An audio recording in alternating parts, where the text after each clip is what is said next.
নির্বাচন কমিশনের সাংবিধানিক ম্যান্ডেট, কনস্টিটিউশনাল ম্যান্ডেট হচ্ছে দুইটা, একটা জাতীয় সংসদ সদস্য নির্বাচনের জাতীয় আর হচ্ছে রাষ্ট্রপতি নির্বাচন।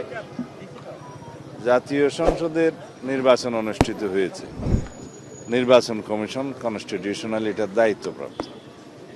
সংসদ সদস্যদের শপথ গ্রহণ অনুষ্ঠিত হবে ইনশাআল্লাহ আগামীকালকে সকাল 10টায়।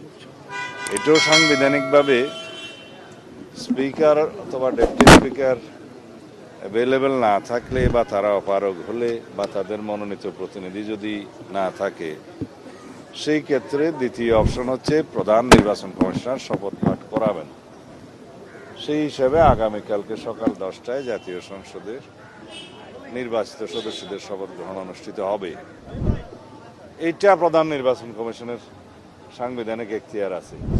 এর বাইরে কি বললেন, সংবিধান সংস্কার পরিষদ, এটা যদি কনস্টিটিউশনে ধারণ করা হয়, সেই মর্মে অ্যামেন্ডমেন্ট হয় এবং সেই শপথ পরিচালনার জন্য সংবিধানের তৃতীয় তফসিলে ফরম হয়, কে শপথ পাঠ করাবেন সেটা নির্ধারিত হয়, এতগুলো হয়ের পরে তারপরে হলে হতে পারে।